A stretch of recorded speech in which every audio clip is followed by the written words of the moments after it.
Hello, ladies and gentlemen.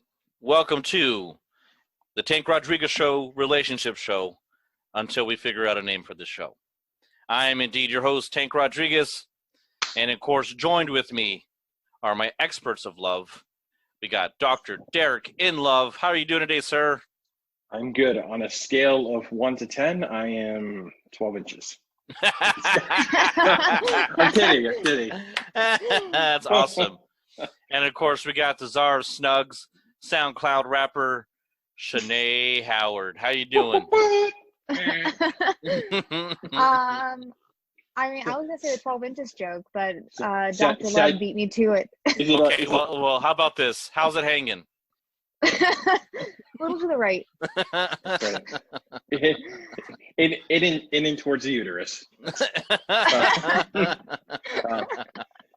Oh, that's cool. You're a SoundCloud rapper. Is your rap name like? Well, we already talked about it. Sad girl. Sad girl squirrel. Sad girl Snugs. My husband dubbed me with the sad face sad sack, but I think like sad girl Snugs should be the new. It's my side project. It's where I really go experimental. That's right. Yeah, you sing like that. You do like very TLC songs like, no, I don't want no Snugs. Snugs are the kind of thing that can't no love from me. You know, hanging on the passenger side of his best friend's ride, trying to snug with me. That's right. In his old Snuggie. That's right. It's all about guys who are trying to hit on you in their Snuggies. So is it Snugs? Is it Snugs before drugs or drugs before Snugs?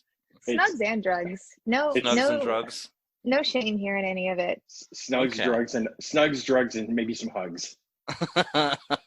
Depending. Whoa, that's where we draw the line, sir. That is unacceptable and uncalled for. No. We do not I'll snug you, but I'm not going to hug you. Oh, okay. All right, fair enough. Shanae, like, if it was available to you right now to make an extra $1,000 a month, would you be a professional snuggler? Yes. No, more than... Sign me up. And honestly, you know what? I'm so good at it. I'm going to charge more than $1,000 a month.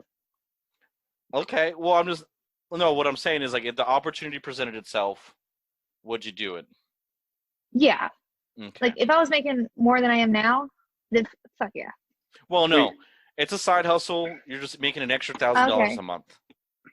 Yeah, like how often am I snugging people? About 15 to 20 hours a week. Okay, here's my question. $1,000 a month? No, that's like a little low. How long do I have to snug for? 30 minutes to an hour per person. Okay, and 30 minutes to an hour per person. Do I get to keep my pants on? Yeah, no sexualness whatsoever. What? But some of the clients may be a little robust, which causes sweatiness and maybe an odor. I do a shower. But I need more money than $1,000 a month if I'm doing 15 to 20 hours a week. That was the scenario. You got it. Yes or no? Not for $1,000. I need more money. That's not even minimum wage. Okay, $1,500 a month. I didn't care about the money, but if you're making me keep my pants on, it's not how I snuggle. So. Optional. No, I'm just saying, like, if you didn't want to take them off, if you didn't want to take them off. Okay, but it's an option. They can stay on or off. Right, exactly. Okay. I just have to think about getting under the covers and snuggling under the covers, like having pants on. You don't have to snuggle under the covers. Well, I don't like being cold either, so I feel like this is... Don't make me choose. I like to have my snugs the way I like to have my snugs. Okay? Wait a minute. Did you say you like to have your tugs the way you like your snugs? That's great. Under the covers. Under the covers and no pants on. I think we'll have a very different set of clientele. Oh man, dude! I think so. Oh man, I really do hope that Felicia comes on the podcast with us. That's the dick pic raider, so she can tell you a little bit more about her I hope so. I hope she can give me some business pointers about snuggling, because I feel like this about is tugs. Well, I mean, way more than 1,000 for that, my friend. That's all I'm saying. You know what? I'm gonna say, like, starting out $15 for 30 minutes, 30 for an hour.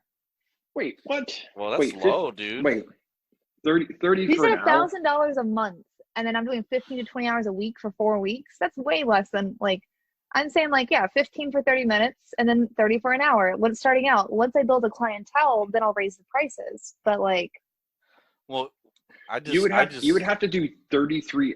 I mean, it's 33 hours of snugging a month to make your 1,000. really? Yeah, it's only like well, it's $30. I mean, $30 a pop, right? And yeah, $30 that's Yeah. 33 people. Yeah, Yeah. That's 33 people. 33 people. Oh, So it's 30, so it's 33 hours. I mean, that's still less than 15 to 20 per week if I'm spreading out for the whole month. yeah. Yeah, I'm not mad at it. Yeah, I'm saying I got to build the clientele and then I can charge more. that's like 3 people a day, and maybe you did like 5 on the weekend. Yeah. You just you knock 5 on a Saturday, 5 on a Sunday. Yeah. That's the Lord's Day. You charge more on Sunday because indeed it is the Lord's Day there, people. I mean, I will charge you extra, but I will snuggle with you while we watch the 700 Club on the television. I'm just imagining you and Tank just snuggling on Sunday mornings watching the 700 Club watching together. the 700 Club, and then like, oh, wait a minute, do you want to watch 700 Club or Joel Osteen? Like, nope, you're the one that's paying. Dealer's choice, okay. That's awesome. All right. Well, if you start weeping though and saying you're living in state with my snuggles, though, I'm not gonna. Yeah, I gotta bail. You know, that's a deal breaker. You know, we have to be like Jesus and not judge. You know. That's right. But if you got some sacrificial wine, though, I'll take that too. Yes, we will. Yes, we will all day. But speaking of judgment, any PB update? No. So we did have a funny conversation today, though. So, or a couple days ago. So I came out from my office at work and my home office, and my daughter goes, "Hey, guess what? The next house we live in, we're gonna get a house with land, and I'm gonna build a tiny house." And I'm like, "Oh, okay, cool. I'm just sure you are. Okay." And then she's like, and all my friends are gonna live there with me. And I'm like, "Nope, not gonna happen." And she's like, "Why?" I'm like, "Because you will eventually leave the house someday, which is great, but your friends will be the type of people that will just remain.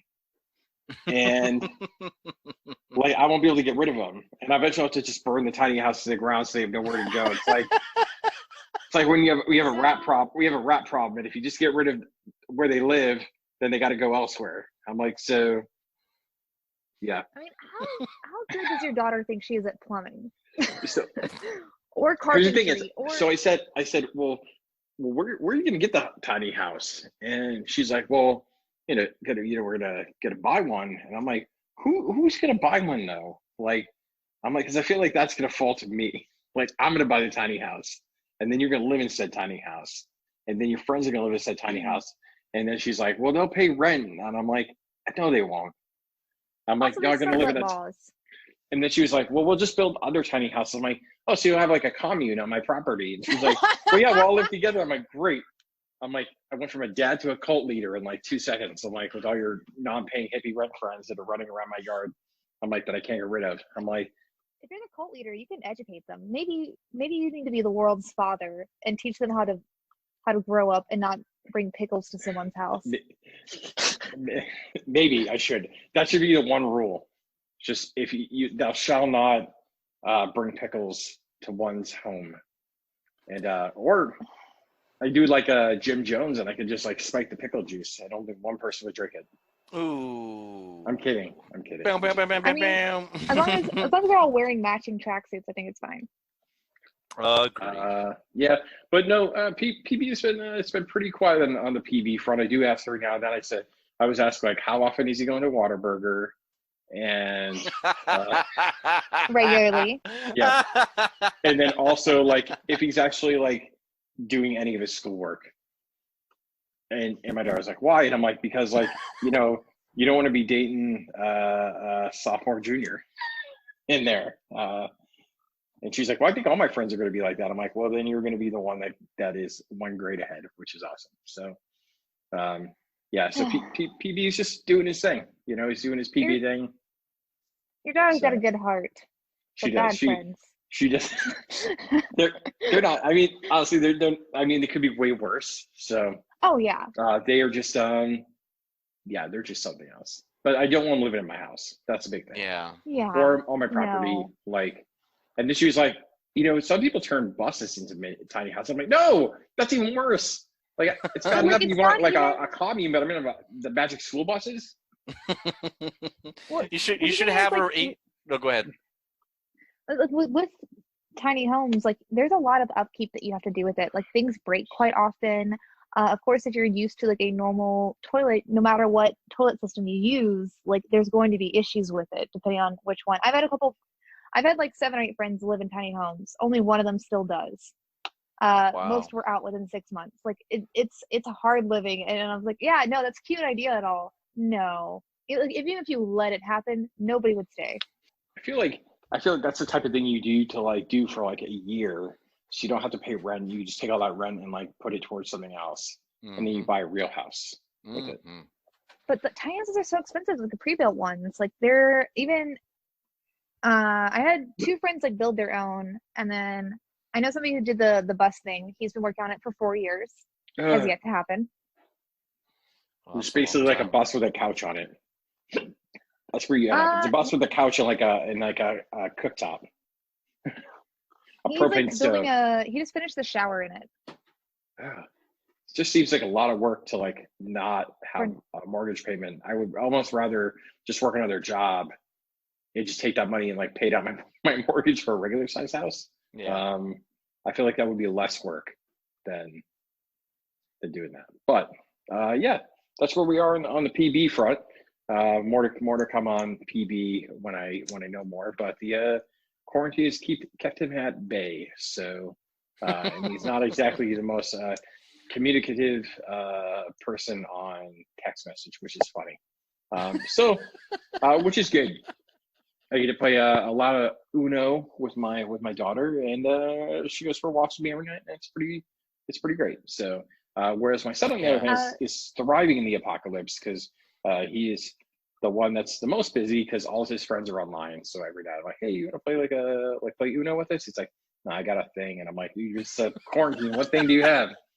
And he's like, oh, I got a watch party to go do. I'm like, Jesus Christ, like it's like your popularity worth is like skyrocketed in the quarantine because everybody else is home on their computer too. It's like he knows how to do it well. We should probably take advice from him.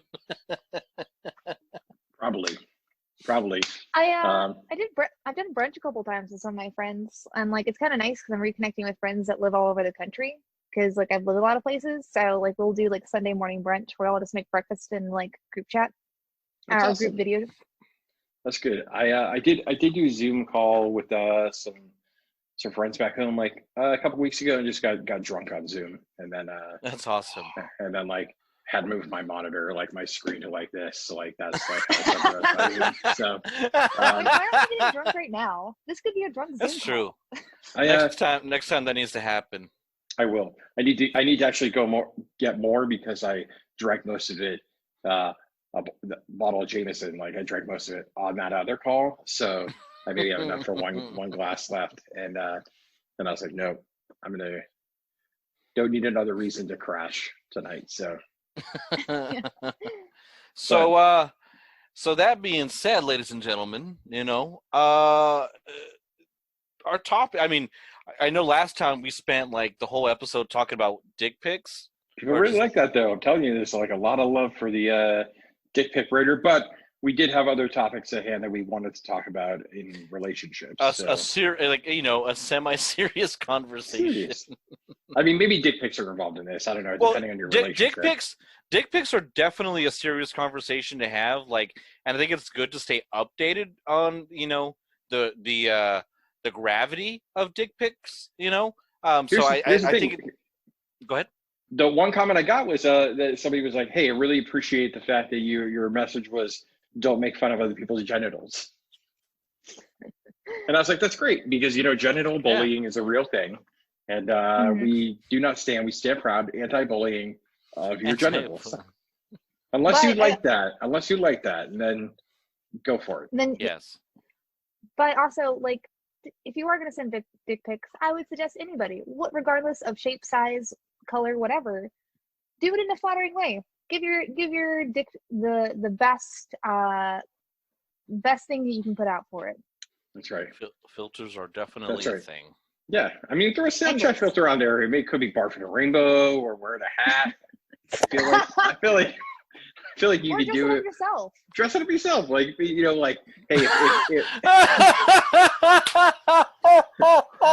yeah. I mean, make it look pretty. If you're watching those root touch-up videos like online, hey, maybe do a dye job down below too, and make it the curtains match the drapes. Maybe shave some interesting shapes. Yeah, if you found a little cowboy hat, just put it up on top. That's right. I would like to see somebody. This is I don't want to see it, but I would be interested if somebody did it. Is actually to shave crop circles into your mouth. Oh my god! Because I feel like aliens were here. A lot of space. I feel like if you had a really meticulous razor, you could probably you may be able to do it. I'm just saying, but that's it. If you haven't noticed my background too, I have a hot dog cart behind me. My background is a wiener cart. All right, we can't get down this rabbit hole. Okay, no. That's right. Yeah, we're going down the rabbit hole again. This is how it happens. Going down the wiener hole. And then 20 minutes later, it's like we've lost it. We can't even change to another subject now. You just call it dick pics part deux. It needs to be a thing forever. But yeah, so today we are talking about relationships in the sense of how they change, from the beginning, the middle, and hopefully not, but hopefully, and sometimes the end, or just ongoing relationships. I think this was Shanae's idea. Shanae, did you want to expand on it a little bit? Yeah, I just wanted to talk about, even though me and Derek are both married, you have had long committed relationships, and me and Derek have probably had long committed relationships before our marriages, and not even just I mean, the end does sound bad. I think it's more of the journey of the relationship, whether it's ongoing or has come to a close or changed to friendship or whatever. I think it's super interesting because you hear all the cliches of the honeymoon period doesn't last, the first year of marriage is always the worst, different things like that. And I just think that it is something interesting to talk about as far as how do relationships change and how you feel in them. Gotcha. It's funny. I will show you, even though the viewing audience can't really see this, I will show you listening. What I joke about is the epitome of relationship. No, Forky is awesome though. Is a relationship changes is this is a note, and what it says is people can't really see it a whole lot, but it says you suck, you get to do the next one, and that's a picture of my cat, and the cat's vomiting. So I went to the bathroom and I came back and I was like, oh, I got a little love note here. This is so cute, and that was just reminding me that the cat threw up, and that it's my job to do the next one. So, but it made me laugh, and it was an endearment moment because I was like, well, I mean, I will do the next one if I'm not busy, working at the time. But it's funny because you hear people you see things online and people little love notes and stuff like that. And I was like, it's funny, especially when you try to gauge somebody's relationship from a social media standpoint, right? It's always, nobody ever puts, I think, the real stuff out there online. Some do. Yeah, and some it's a hot mess. They should not. It is a hot mess. Like, yeah, maybe that's one of those moments where you kind of judge carefully, but some of the people on there, like they just like, oh, yeah, the relationship's so great, and blah blah blah, love notes and all this other stuff. But like the true, this is the true testament of getting notes to say you suck, but I know it's out of love, so that's totally fine. Well, I think obviously we've all either been married or are married, like you said earlier. Speaking of me, I have been married. I think one of the most important things, like I'm glad you mentioned that, like getting little notes like that. Something that I still actually believe in are the love languages. Like there's the 5 different love languages, and I think that's, as corny as it sounds, like it's important to know like where your partner's at during that whatever time period y'all are in y'all's relationship. It's a good test to take. I mean I'm not gonna like make I just implore people to actually take the test and find out if that seems like who they are or not. I mean, I can really quick, it's like words of affirmation, service, receiving gifts, quality time, and physical touch. And like yours, yours might fall under like quality time, or like in the most obscure sense, words of affirmation as far as getting that sticky note. So, I mean, here's the thing. Here's like the one thing that I've learned, like being married for almost 20 years. My wife and I, we, thank you. I appreciate that. We really like to, in a very loving and like way, we definitely bust each other's chops like a lot. Mm-hmm. And probably people, we always joke around, like people from the outside were like to walk in and hear this, like they would probably be like, wow, it's a terrible relationship. But it really, honestly, we just really joke with each other a lot. We laugh a lot, which I think is really important. But we also know enough when they kind of like the other person is not in the mood for like kind of a little bit of light ribbing, to be able to say like, hey, you know what, like I'm just kind of like feeling a little bit like maybe a little more sensitive than I normally do to raw, like I just need you to ease up a little bit, like and kind of lay off a little bit, and tell the other person that. But like normally, I mean, we joke around, we pick on each other, a fair amount in a loving way. But I think that's the other part, is knowing like that way to communicate love, like between, to your point, like that love language, right? Like my wife is not somebody that like is like super touchy feely, so like occasional like rub on the back or like pat on the ass is like but I'm not like hovering all over her all day long, because that's just not what she's into. But I know that, so like that's totally fine. Like whereas I am on the other end, like very affectionate, so like I do like that. But it's just understanding like how to speak that other person's language, and recognizing like when that other person's not feeling kind of like picking up what you're putting down, in a sense. So I think that's like really important to understand like how to communicate in that way. So well, and while you're on that, Doc, what do you think like the big, I mean, if you can like think about it, what's been the big difference between when y'all first got married, as far as the way y'all interact up until this point? I think the biggest thing is really perception. Like, so I think people forget that they bring in years and years of baggage, like into a relationship when you step into it. Mm-hmm. Like you are literally like, you're boarding a plane for like a 12-month journey, right? You have a shit ton of baggage, whether you realize it or not. Like, and you don't really start unpacking that until you're really in a deep relationship, right? Right.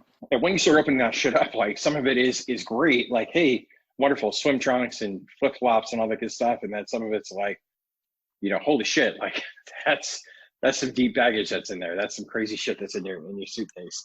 And so I think like very early on, you don't always understand somebody else's baggage, because you don't always understand your own.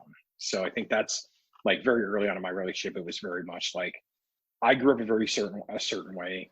My wife grew up in a very different environment. Like I was fortunate enough to like, I feel like I had parents that were together till the day they died. Like I grew up in a pretty suburban neighborhood. Like my parents had their own business. Like, I didn't want for a whole lot growing up. My wife, on the other hand, grew up, with a single parent household with 3 kids, and mom had not some great relationships, and a lot of that was to mutual kind of issues going on there, and didn't have a whole lot of money. So like they grew up in a lot of like Section 8 housing and subsidized housing, and grew up on food stamps and all that good stuff. So for me to understand where, like, even in the love of a relationship, like when you're starting off, to understand where somebody came from and how that influences their behavior and some of the anxieties they have and some of the baggage they have, when you don't know, because you've never grew up in that. I think that's always a big hurdle. So I know very early on, like it was really understanding, like, why do you have anxiety about this? Like, why do you worry about this? Like, this is nothing to worry about. Like, to me, it was like, it's not a big deal. And then, kind of growing together, realizing like, oh, wow, like, holy shit, like the things you grew up with really did influence like the way that you think. Like, and I can understand that. And even though like I may not always see eye to eye, I maybe don't have anxiety in the way that you have anxiety, or like concerns in the way that you have concerns, doesn't make them any less valid. It just means that I just can't visualize it in my mind or put myself in that situation to really like understand that wholeheartedly. But it doesn't mean that I'm going to shit on you because I don't understand it. It just means that like we just have a different thought process, or we just have different experiences that kind of drove us there. But that is a hurdle, I think, that took a while to get over, because we got together so young and we were married so young that it was at the age of, in your early 20s, you're just absorbed about like the things that you think are going to happen in your life, and then to not have those things happen, it's very and add marriage and kids on top of that, it just it makes for a very, very different experience. And understand why people maybe don't always react well to that. So I would say for me that was kind of like our, like, very early on, our biggest hurdle. So And now, what do you think your biggest hurdle is now? TV, yeah. I will say, like, I don't really think that we have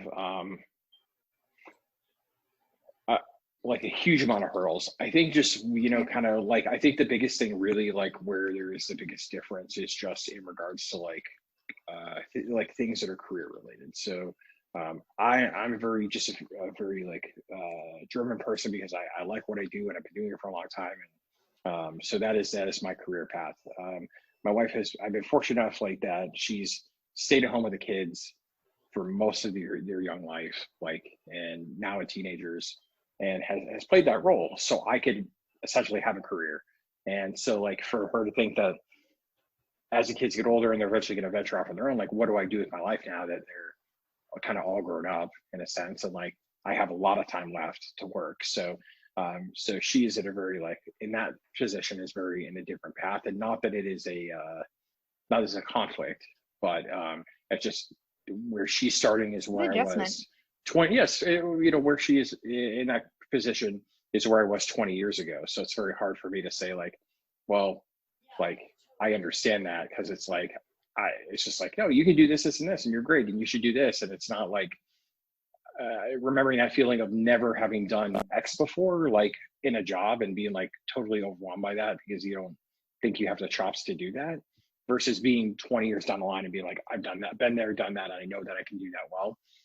And then be able to kind of take that and run with it. So I think it's just, that is not I don't want to say hurdle, but I just think that's like, if you talk about the biggest, like, I think gap of a shared experience, like that's probably like the biggest one. Yeah, Yeah, I was gonna switch it back over to you, yeah. Sinead, because you're on a totally different spectrum. You're like at the beginning, like legitimately at the beginning stage of where Derek was at 20 years ago. And I just wanted to maybe get your thought process on when you and Berto first started dating versus till now. And the first couple of, I mean, what it's been like, 5 months already since you've been married? Yeah, 5 Yeah, months. yeah. So 5 months, that you've been going on 6. I mean, you know, what have you seen? Like, it's been the big difference. I mean, because y'all lived together before y'all were married, right? Y'all were breaking We've been, God's will. I mean, no, we lived together, but we didn't do anything that God wouldn't approve of. Oh, okay. We stayed Anal virgins. anal was when we got married. That's right. No, we've My we've been, butthole is for my marriage. That's well, no, I mean, Jesus isn't approved. Jesus approves if it's not the vagina. So like every Oh, other hole's game. there. true. It's the poop I heard shoot that. loophole. That's So always true. we've been The poop together hole? for Did you say poop hole? the Yeah. poop shoot is a Poop loophole. shoot. That's the poop hole for the loophole. Yeah. So we've been together like 9 years, or at least in each other's lives as like a big capacity, and we moved in together about 2 years ago. So like for the first 6 years of our relationship, we did not live together. Oh wow. And like we're both Wait, how long? 6 years Holy shit. before we moved in together. How? Yeah, we just are like really independent people. Like we're and it worked for us. Like it worked. Like we both had lived with significant others beforehand, Mhm. and it did not work out. And we both had pretty bad experiences with it. And we were just kind of like, well, we're happy with what we're doing. Once that changes, then we'll go for it, or like assess what's going on there. Yeah. And but the first 5 months, almost 6 months in like a week. So let's just say 6 months it's been great. It's a lot better than engaged life, because engaged life is just stressful as fuck planning a wedding. Oh yeah. Yeah. Definitely. But but over the years, like when we first started together, I think this is like true of like most relationships. You do have like the cliche honeymoon period. Like you're very excited to talk to each other. You want to get to know this person. You want to see what it's like with them. Like you want to have all these fun experiences because it's exciting. It's new. Mm-hmm. And, I think that learning the love languages, maybe it's not something that everyone needs to subscribe to, even though I talked about my mom's love language before you got on. But I think that it's really good and to take a second and think about how you communicate your love and affection for somebody. And I think that it's totally a great thing, Right. a tool to look at. Just because it does, like, how are you showing affection? It really makes you more present in the actions you do towards your significant other, and also present in the way that they react to you and that they do stuff. And so as far as like first 6 months, it's honestly feels like dating again, because it's less stressful. There's like we're doing more, like we started new bank accounts together. We've done all the things on that front. I had to have a very big conversation with my mother-in-law, because she didn't know until after the wedding that I wasn't changing my name. Oh wow.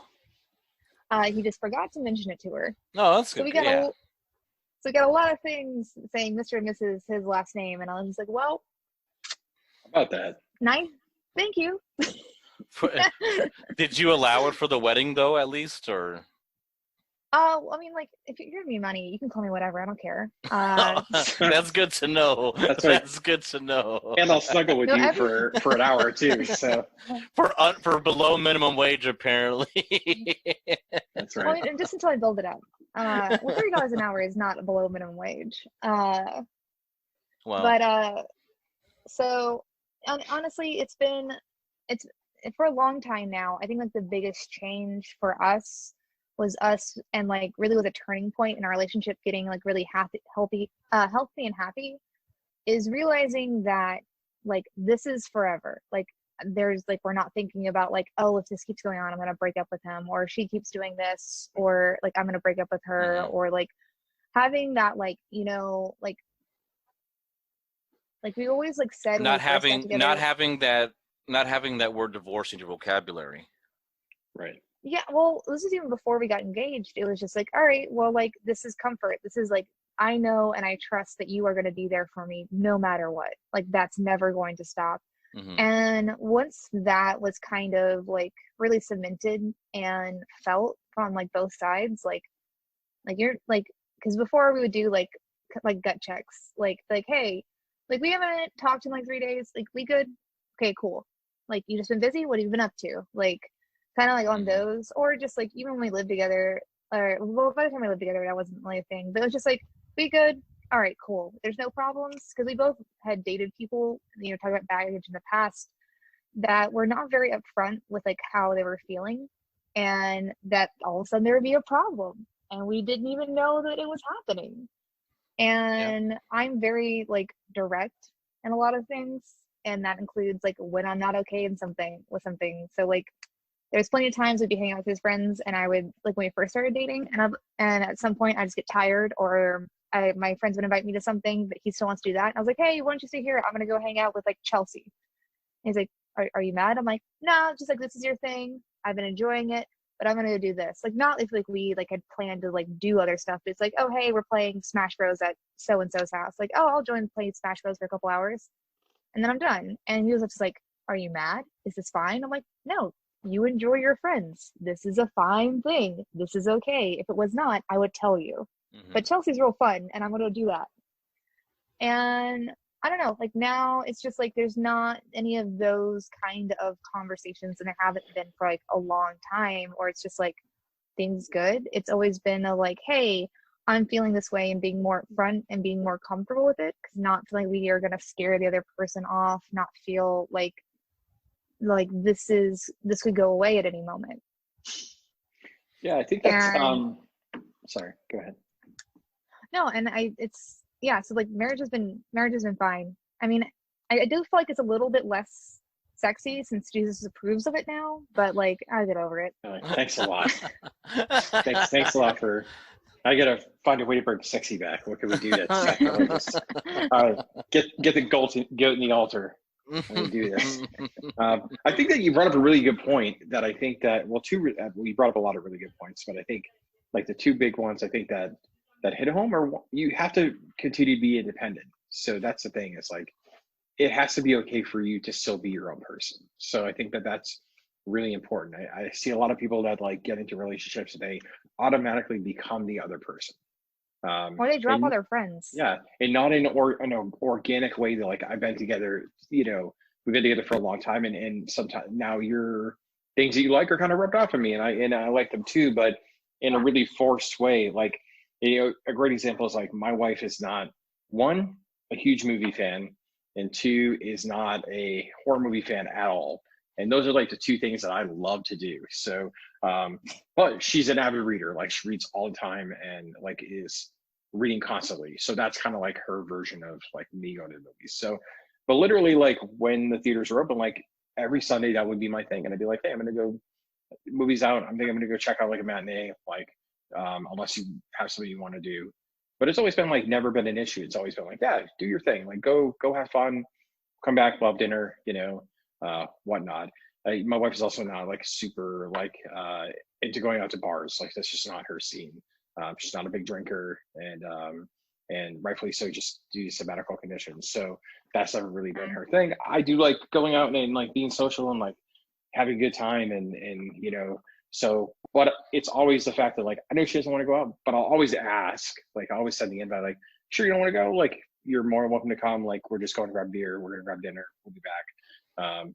Just because I don't want to just assume that like maybe the one time that she does want to go, like I didn't invite her, just assume she doesn't want to go. But I know secretly that's not her thing. Like, and I would never force her to go unless it's something really important to me to go, like if it's a birthday or things like that. But it's just kind of doing your own thing and like being your own person. Like every now and then I like to read. I'm just, I feel like I'm reading off for work and I just never want to do it when I'm done. But every now and then, like every year for Christmas, she buys me a book, but it's always something that I like. It's not a forced book. So it's always like a graphic novel or like a movie fact book or something like that I will actually enjoy. That's so sweet. I was have to give an idea because she's always like, give me some topics. But I think the other part that you brought up is just really being okay with like knowing your love language. And like I know for me personally, like I grew up in an environment where both my parents' love language was really was very much like giving. So they were all about giving gifts. Like they worked a lot, they worked really hard. So I think to make up for that, that was always a tendency, like, to buy and buy. And so when we first got a relationship, that's what I was all about, is like, I'm going to lavish you with gifts, and like, and that's great, but that doesn't always translate to like, to Her love love. language. Yeah. And so Yeah. now it's kind of morphed into this, like, okay, yeah, I do want to surprise you and buy stuff for you. And like, that's, Absolutely.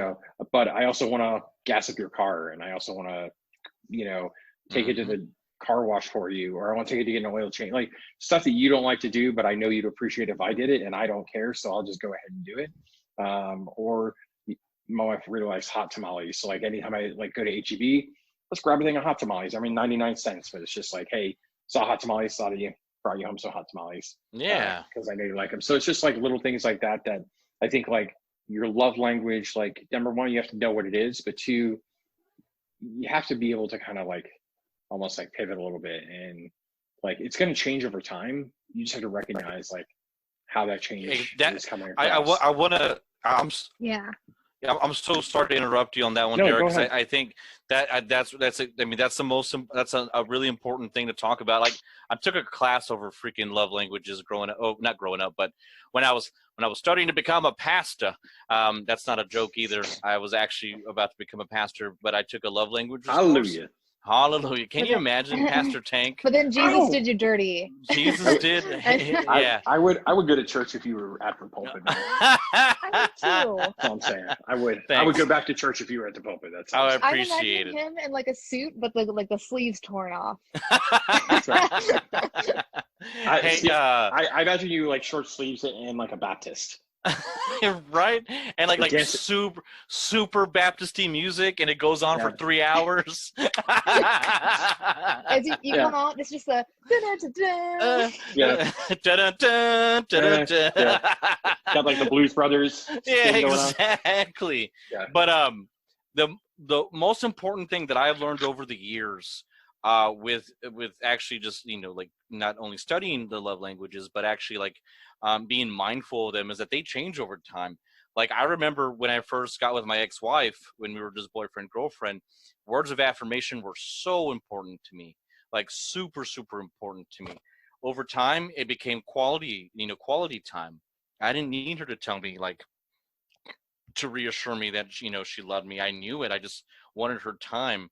And now that I'm a single and ready to mingle, physical touch is kind of my deal. That's why I rolled those dice that we're talking about. But I think also love languages can change for like a lot of different reasons. One of them definitely can be like, how new is the relationship? Absolutely. Like, because when you first get together, like, does this person think I'm cool? Yeah. I mean, absolutely. It's a legit thing you think, or like, do they think that I look good, or like, do they like my hair, or if I wear something different, they still gonna think I'm cute, or if I say something dumb, like, are they gonna not want to be with me, Right. It's so important too. I mean, I think another thing too is like to know your independent love language as far as like as a whole. And I think in a relationship, like you were saying, Shanae, like it does change over time, and you kind of have this collective love language, and then you have the separate love language about yourselves too. And understanding that it does change over time, and then you're always being self-aware. It's like that cheesy quote, like that they always say, like always always chase like your significant other, like you were like trying to get them to be with you in the first place, and I think a lot of people forget about that, in as far as like they get too comfortable and they quit trying. It's just like, that's this is my life now, rather than they've been married 4 or 5 years, and now they have 2 kids, and they just kind of go through the motions, and they forget to check in with their significant other, like you do, like you were saying, Shanae, but they also forget to check in with themselves, like to have that conversation with themselves, like, hey, am I okay? Like, hey, like, let's talk about this. Hey, I need to talk about me for a little bit, like, let me just bounce this off to you. And it can cause so many like issues in relationships when you do forget to do that, because sometimes you may be mad at yourself, or how something came out, and then all of a sudden there's a problem in your relationship that wasn't a problem before. Absolutely. Like, it doesn't, like, definitely like I think it kind of goes like similar to like I was saying before, like being present in the relationship. Like, you know, when you like do like so many people do have like, you know, the kids that like the stuff and they forget like that they are in a relationship or that they're a single person because they're just focused on what's happening. They're being reactive instead of proactive in their own life. Mm-hmm. And that can take such a serious toll no matter where you are in a relationship. Mm-hmm. Yeah, I think being self-aware is really important, like for yourself and for everybody that you have a relationship with as well. Because to your point, like you could very much be reacting in a way and it had nothing to do with the other person. It's entirely brought on by circumstance or things going on in your life that are like out of your control, or anxiety you have about something that happened or is going on, and like your reaction to that, if you're not self-aware, you're just going to automatically look for like a scapegoat as to why you're feeling that way. And a lot of people tend to put that on their spouse. Like, I'm feeling this because you're doing this. But like when actuality, it's like, I'm feeling this because this happened over here and you were the only person that's in front of me. So therefore I'm going to take it out on you in a sense because you're right there. Because they're not self-aware enough to know that there's something else going on. And I think Shay, you brought up another really good point, which is like, I think people kind of go into relationships with this idea of like, if it doesn't work out, we can just leave, right? And they're like, I think you have to understand like there's the things you can, the stuff you can tolerate and the stuff you can't tolerate. And you know, if it's stuff that you can tolerate, you figure out a way to work around it. Like if it's stuff that's a deal breaker for you, like hopefully you figure that out beforehand. But if you didn't, then you need to be really transparent about this as like a deal breaker. Either the behavior changes or this changes, or like this cannot happen because it is a no-go for me. But I think a lot of people just see the small stuff and they're like, well, we tried, sorry, you know, Yeah. and then it's done. And then they move on to the next one. And I, you know, just the guy that I know back home, it's like third relationship, third marriage, and like just repeats the same pattern over and over again of stuff that like he is doing wrong, but is just not aware enough to like know that he's the one that's in the wrong like most of the time. But he just takes the same stuff, repeats the same pattern over again, does it all over again. And it's bound to happen with this, you know, with this other relationship he has right now. Like we're in the early stages, but eventually we'll reach that point of like you're not self-aware enough to know like where you're fucking up. So Yeah, whenever me and Berto first got together, quite regularly we would say, like, "Hey," like we meant it in like a romantic way. It sounds really harsh, but like, "Hey, like I don't need you, but I want you." Like Absolutely. as far as affirmations, like 100%. that was what our affirmation was in the beginnings of our relationship. And then we don't only say it now, but like when things start getting more comfortable and realize like, "Hey, like this person's not leaving." It was the affirmation of like, "Hey, I still don't like need you to be alive and exist, but I never want to be without you." And that was kind of like the big thing of like, yeah, now once we get to this stage, like this is awesome. Like this is a whole new level of comfortable. It's so much better to be wanted rather than needed. Yeah. You know, it's like my time is spent because I want it to be spent with you.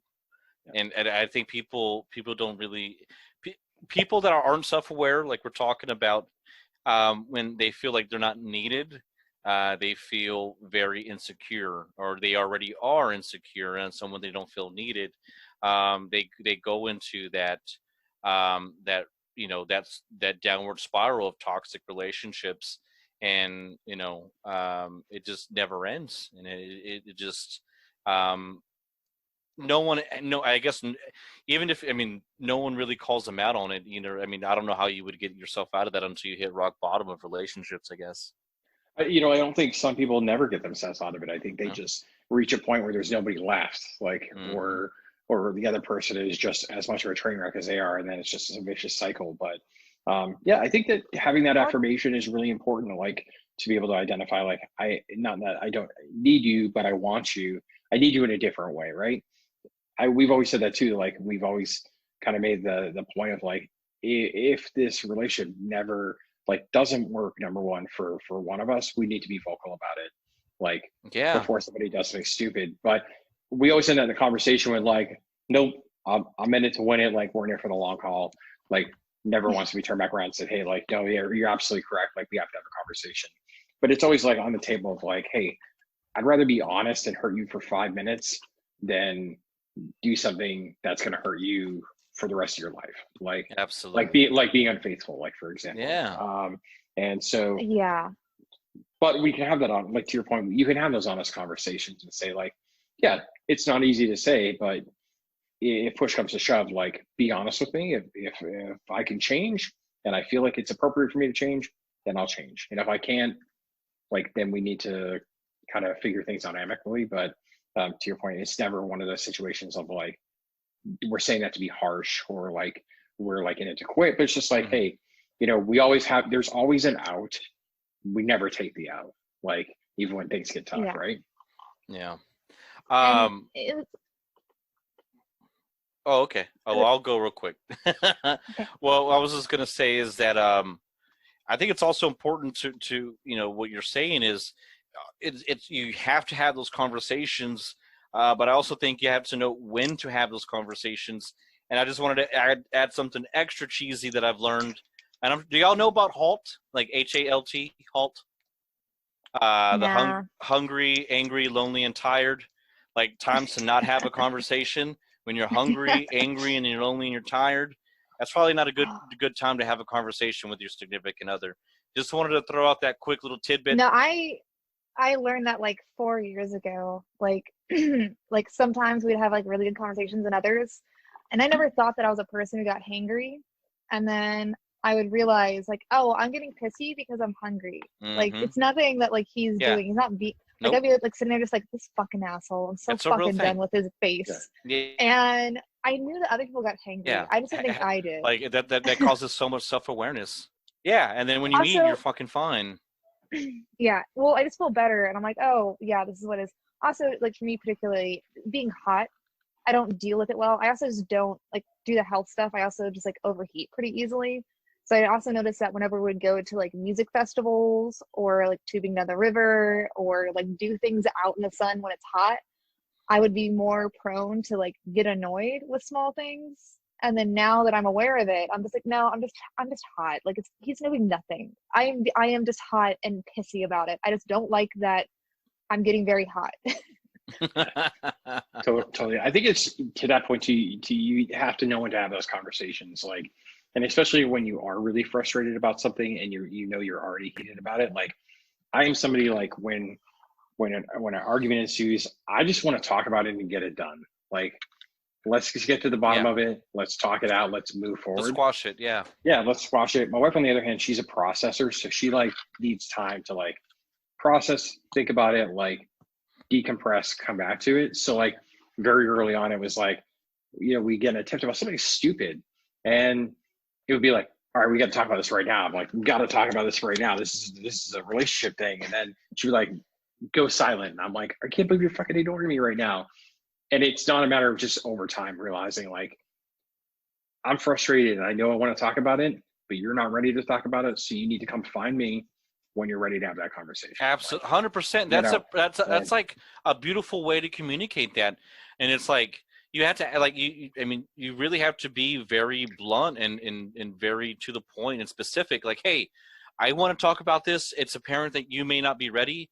Like, I'm open, my door's open, like, and I would love to talk about this whenever you're ready to do so. And I'm here to listen to you. Yeah. Come find me, do what you got to do. Yeah. Like, you're annoyed. This is not going to go well if we have this conversation. So let's love you. Yeah. And I just want to get this squashed. Yeah. Love you, pissy pants. Yeah.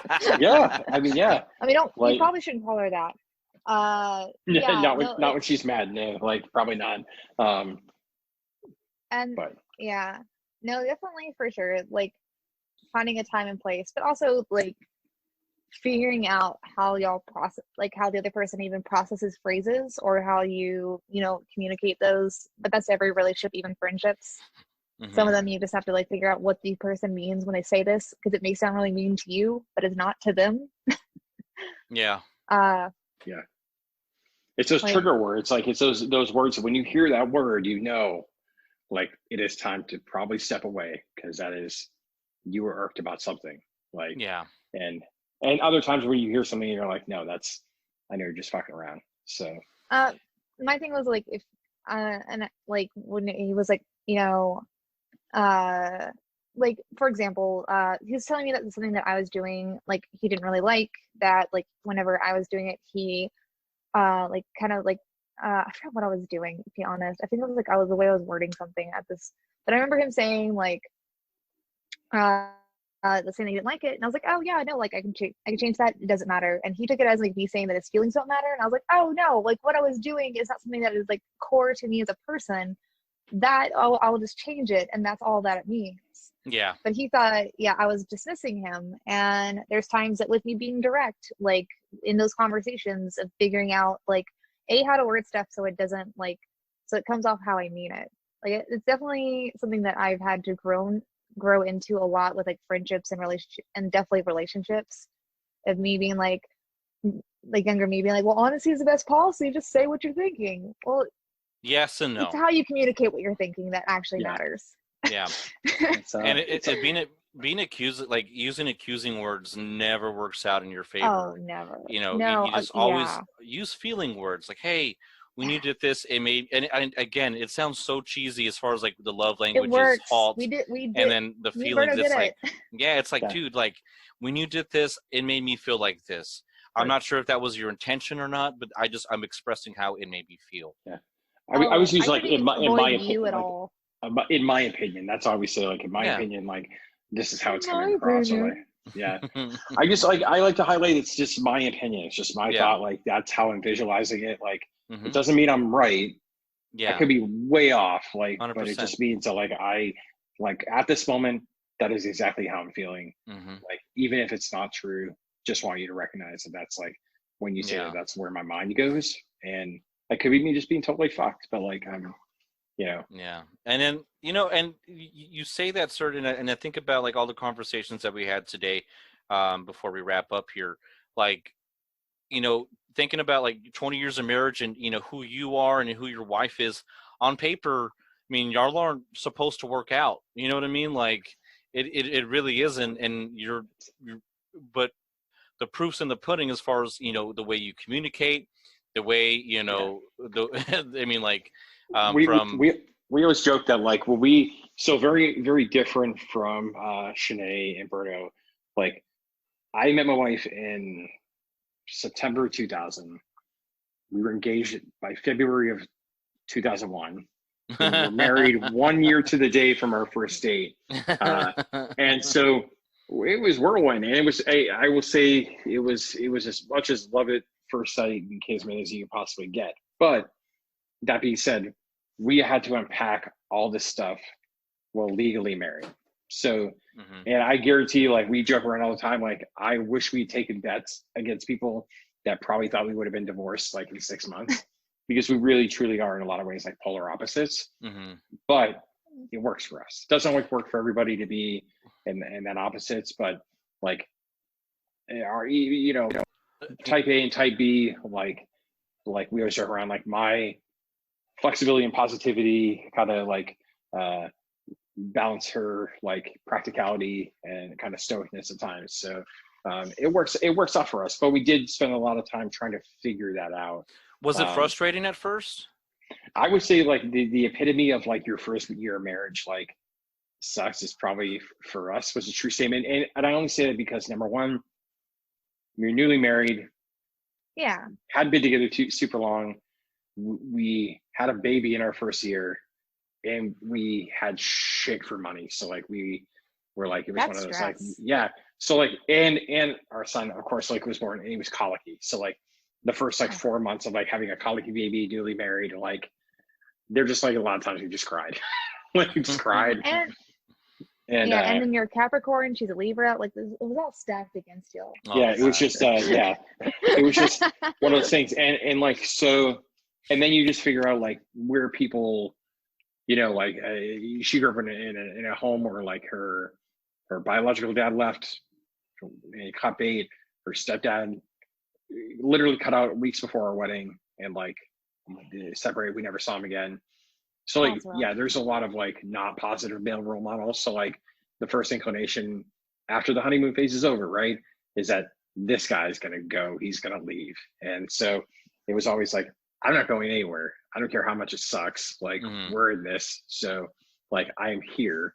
But it took a while for that to sink in, as much as it like took a while for it to sink in for me that like, I'm not going to fuck this up. Coming from Tashane, you point out, like, right, being in relationships before that, like I had 2 relationships before that, both long-term, both lived with the person, both ended historically bad. So this was my 3rd time living with somebody. And so it was one of those. 3rd time's a charm. Yeah, third time's a charm. But it was also unpacking that piece of it as well. And like taking all that baggage and like trying to sort through it and trying to throw away the stuff that doesn't work and then figuring it all out. So like, I feel like after a while, we got into a rhythm, like things got better, life got better. But I mean, definitely hit a lot of hard roads like on the way.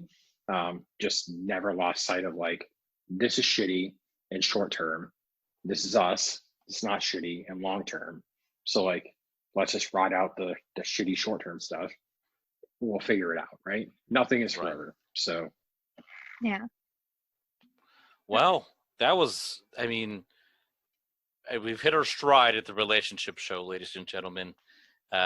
This was the fastest hour of my life, I'll tell you that much.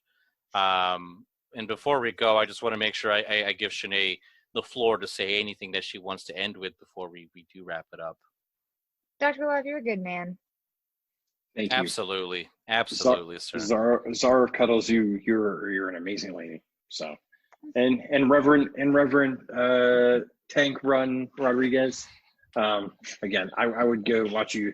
I would let you officiate my wedding any day. Oh well, you know, I appreciate that, and I would. Renew your vows. I am a certified Judas priest, so I can do that legally. Legally I can do that. No, yeah. Thank you so much for sharing your stories. It worked out perfectly to see someone brand new in the world of marriage. You know, so and then having Derek, Dr. Derek. That's why he's a doctor. You know what I mean? That's why he's the doctor of love. 20 years plus experience. 20 years of love medical school. You know, and the crippling medical school debt that goes along with that. Just kidding. but no, I want to thank you so much, guys, for your time. Anything last that y'all want to say before we go? No, I just want to Tank. Yeah, the what? You're a good man to Mr. Tank. Oh, no, I just want to say, like, for the people that are out there, like, we talk about marriage, we talk about different ways. Obviously, new, old, it doesn't matter. Like, it really is what you make of it.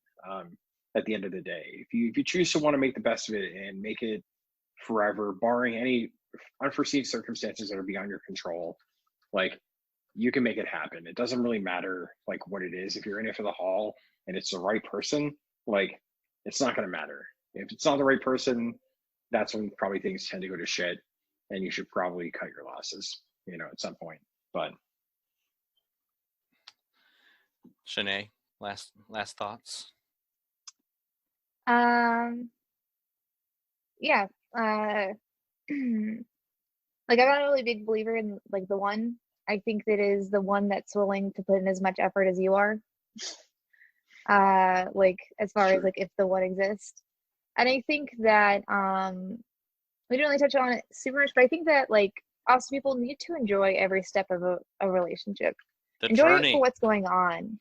Like, because sometimes like things will pass by and you're like, oh wow, that was a really fun time, or that was a really hard time, and like we're different now. And I think it's if you love and care about the person you're with and they make you feel loved and cared about, like you should every now and then just take a step back and be like, this is dope. Absolutely. And a lot of people, always think about like, man, I miss the good old days. Like, just remember, more than likely you are in the good old days. But yeah, no, I want to thank you again, Dr. Czar, so much for your time today. Beautiful, beautiful insight, 2 different spectrums of the marriage world. But yeah, if you enjoyed this episode, don't forget. Well, actually, really quick, don't forget, the things that we talked about as far as like, go look online, the number 5 lovelanguages.com. I do believe that's the website. I'll double check it. It'll be in the description down below. All lowercase letters? All yeah, lowercase, capital 5. Capital 5. Capital 5 in Makes there. sense. No lowercase 5s. Capital period, com. But yeah, so yeah, 5lovelanguages.com. Yeah, if you enjoyed this episode, don't forget to follow us on Spotify. Subscribe to us on iTunes and leave us a 5-star review. Tell your friends and tell your family. If someone's in a shitty relationship right now and you think this would be beneficial to them, give them the link. Just give them the damn link, guys. But yeah, no, for Dr. Derek in Love, for Zazar Snugs, Shanae Howard, go follow her on the Safe Continue podcast if you like video games. Don't forget to listen to the rest of our podcast, and we'll definitely see you on the next one. Peace. Bye-bye. Bye. Bye-bye.